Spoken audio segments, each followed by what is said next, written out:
There are certain videos that every single LGBT YouTuber has done, one being top or bottom, the other being I dated a closeted military man. I have never seen so many people have dates with closeted military men, and I'm sitting back here like, where's my closeted military man? Because the only people I get are the meth heads that steal my laundry and try and blame it on the homeless man down my street. I knew it was him. I am happy to report to you guys today that I successfully got my laundry back, and I also happened to date my very first closeted military man. Now I know that this sounds like a glorious experience on the surface. You think about all the love making you'd be having with this hot military man. You think he'd be hitting your spot until you're speaking in tongues. Yes, Lord, that sounds like a good time, but this is not that experience. I'm gonna tell you right now, if you're here for the happily ever after, this is not that one. This is don't ask, but do tell, because I'm gonna tell you the story today about my date with the closeted military man. Before we jump into the story time, I wanna give a quick shout out to this video's sponsor, which if you are trying to whiten your teeth, this is the best way, hands down, to make that happen in a very short amount of time.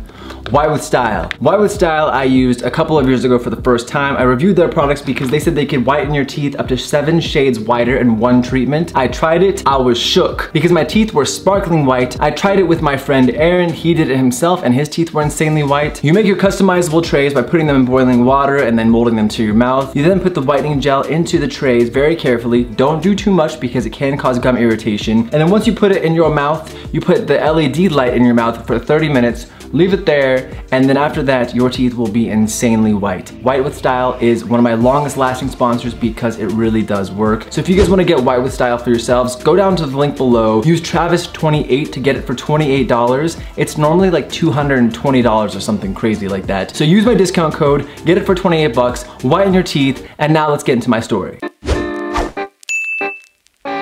So like I've said before, I'm opening myself up to new experiences. I'm in this new chapter of my life. A lot of really great things are happening right now. I'm feeling good about myself. So I'm teaching myself to say yes more often. Well, when I was at the gym a couple of weeks ago, I was working out and then some guy comes over to me and asks me to jump onto my machine. He was this really big behemoth of a man, like built, stacked, like he's like 2.5 Travises in one body, but it's all muscle. Long story short, he jumps onto the machine, he starts making small talk with me, and then he asked me if I want to hang out. So it worked out that we were finishing up our workouts around the same time, so we went and grabbed something to eat. He's not the biggest conversation starter. He's pretty stoic. He keeps a pretty straight face when he's talking to me. I don't think he smiled or laughed once. I just thought, you know, that's probably because of his military background, because in the process of getting to know him, I knew that he was in the military. Finally, towards the end of the lunch, he goes, "You wanna see a movie later?" Woo, that voice was so deep, Lord. That voice was so deep, it had my pink berry quaking. Sure. So later that night, we went to go see a movie. He didn't try and kiss me after the movie. He didn't try and engage in any sort of physical activity of any kind. He didn't try and hold my hand. A couple days passed, we're texting back and forth, but he texts kind of the same way that he talks, and he's not giving very much emotion at all. Every response was very matter of fact and very straight to the point. He asked me if I wanted to hang out that night and go watch a movie at his place. This is where the story starts to get weird. I went over to his place when I was supposed to. It turns out he lives in Beverly Hills. He lives right in Bel Air, actually. It's like one of the nicest parts of Beverly Hills. When I found out that he was in Beverly Hills, I was pumping my breast up. I was like, I'm gonna get me a man. I'm gonna get me my next ex, get myself put on his insurance. I go to the address that he sent me. It's very dark. It's like 10 o'clock or 11 o'clock at night. I don't remember what time it was exactly, but the block that I was on was very, very dark. There are privacy hedges all up and down the street because these are the nicest, biggest mansions in Beverly Hills. So clearly people want a lot of privacy. This is where celebrities live. This is where the millionaires live. And then there's Travis just cruising around in his Civic. Hey guys, thanks for letting me into your place. Thank you. I pull over in front of the house and it's a giant, giant house. I'm sitting there thinking like, am I gonna walk in like a full family? Like, is he gonna introduce me to his full family or something? I go to the door, I knock, and this older white dude answers the door. Hi there, I'm looking for Matthew. Oh, I probably shouldn't say his real name. I'm looking for Jeremy. Behind this man, there's like a woman in the back in the hallway, and there's a couple of kids over in the living room watching TV, and everyone's looking back at me because I guess that it's strange that a stranger is at your front door at 11 o'clock at night on a Thursday. I was like, well, I'm looking for Jeremy. And the older guy's like, there's no Jeremy that lives here. So I grab my phone and I text the guy right there, and he responds, and he forgot to add Boulevard to the end of the address. So there are two of the same address. He gave me the wrong address. I was in the wrong house. Well, I think I have the wrong place after all.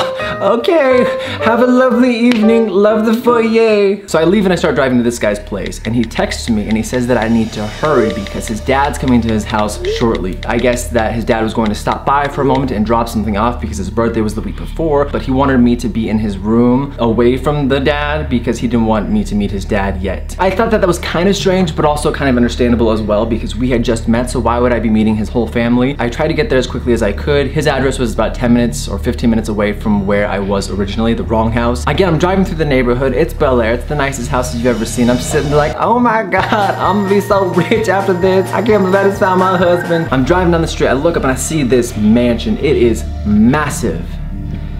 And next to it is this little bitty shed of a house that I see, and I look down at the address, and that's where he lives. Are you sure this is your house, or do you live in the shed of someone else's? There are massive mansions everywhere in Bel Air. To the left is a big one, to the right's a big one, and then there's like this little shack of a house between both of them. As I pull up to the house, the guy texts me, and he's like, wait, don't park in front of the house. My dad is here.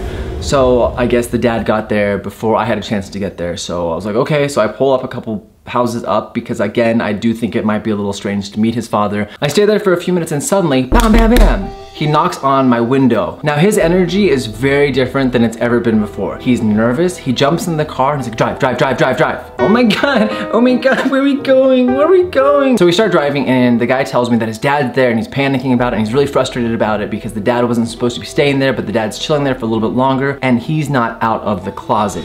This is the first time that I'm hearing this. Now I remember when I used to wish that this thing would happen to me, but this is not exactly the situation that I wanted. So we drive to the gas station down the street, we kind of stall so his dad has time to leave. I think that he's gonna calm down, but he's really not calming down. He's really stressed out about it. He has some issues with his dad, a very toxic relationship apparently. I was just trying to calm him down because I'm like, whoa, whoa, relax, relax. Oh my God, these pecs, Lord Jesus, relax, relax, relax. So we get back from the gas station, we go to the front door. He asked me to wait outside so he can make sure that his dad is gone. I wait there for a few minutes. I'm still a little bit weirded out as to what's happening. Like, why am I a part of this? But the guy texts me and he apologizes and he's like, please don't go. I promise it's not gonna be super weird, blah, blah, blah, blah, blah. I still should have left regardless, but I'm a sympathetic person. So I'm like, it's fine, just let me know when he's gone. And then finally he texts me and he tells me to come inside, but to be quiet. I don't really know what that's about either, but finally I can come inside so we can go watch this movie because it's been a long night already. I step inside the house, there's a dog there to greet me, it's a really cute puppy, and I look over and I see the guy sitting on the couch with his computer in front of him, and he's just like sitting there next to the fireplace, like minding his business as if that crazy situation didn't just happen. I was like, what happened to your dad? He looks over to his right, and behind a closed door, I see a figure's shadow moving beneath the door. I look at him and I'm like, is that your dad? And he goes, yeah, forget it doesn't matter, I don't care anymore.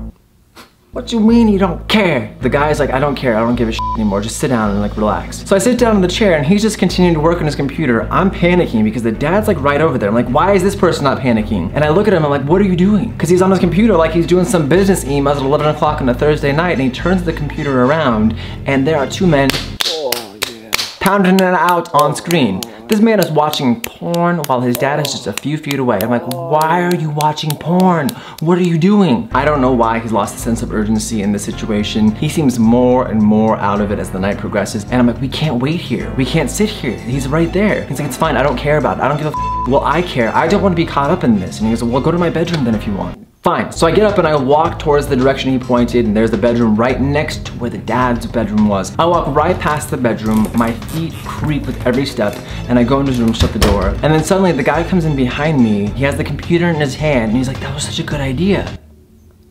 The f do you mean that's a good idea? Of course it's a better idea over sitting in the living room watching gay porn with some gay homosexual you met at the gym. So the guy jumps into the bed, puts his computer on his lap, and continues watching porn as if there's nothing wrong happening. The dad is next door. I can hear him shuffling around. I can hear him like taking off his watch, removing his belt. I don't know what's going on. It sounds like he's getting very comfortable. And I ask, what is your dad still doing here? The dad apparently is going to stay the night and sleep for a few hours before he drives back to Hermosa Beach, where I guess he's living now. I'm still really confused. It doesn't really matter to me, even if that's the truth. I don't want to get wrapped up in that. All I can hear is the moaning of these two guys on screen as he's listening to this porn. Like, can you please turn that down? If you want to stay in the closet, you probably shouldn't hear someone's slapping against another man's full. And then the guy gets up and leans across the bed and tries to kiss me. What are you doing? Relax, it's fine, he doesn't know. I don't want to kiss you right now. I am stressed out. That is the last thing that I want. So he tries to kiss me again and I pull back and I'm like, whoa, listen, like I just need a moment. I'm gonna go to the bathroom. I need just a second. So I went in the bathroom, I tried to figure out what to do. I looked in the mirror and I decided, this is it, I'm going to leave. Like there's no way I'm staying. It doesn't matter anymore. It's not going to calm down. So I opened the door, I stepped back into his bedroom and the boy is butt naked, masturbating to the porn. I can hear the porn very loudly. I'm certain the father could hear it as well. And I just look at him, I'm like, you know what, I'm gonna go. And all he says is, okay, cool, bro. That's it, that's all he says. I'm about to leave this freak show. As I get ready to open the door, I hear the door next to me open.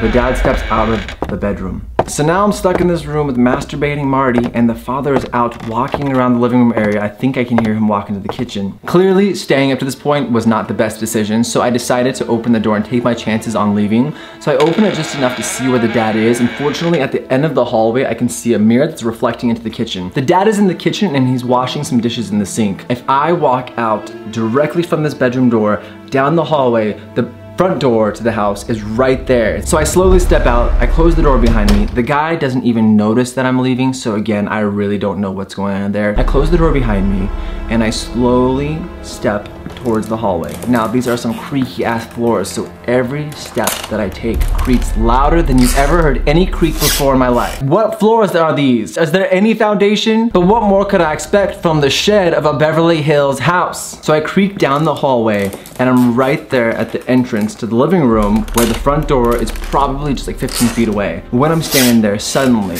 the dog whoops around the corner and comes and jumps on my leg and starts giving me kisses. No, no kisses, no kisses. The dog had left the dad to come over to me because it could hear me when I was walking. You need to go, you need to go. As I'm trying to calm the dog down, suddenly I hear the dad yell something from the other room. Hey, what are you doing?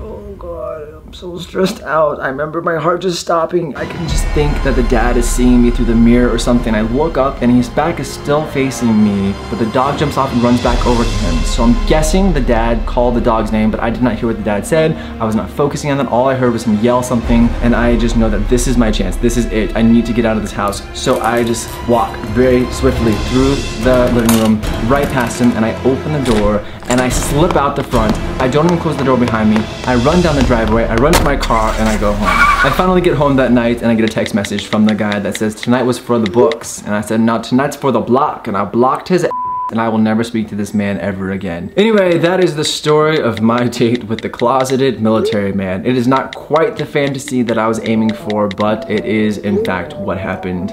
I do not anticipate going for another closeted military man again, so I can just check that right off my checklist. I know I probably should have left sooner, but I really was thinking that it was going to turn out differently. I was disappointed to find out that it did not, but fortunately I got out of there before anything bad really happened. So if you guys like my story times, be sure to give this video a like. Thank you so much for watching, and I'll see you next time.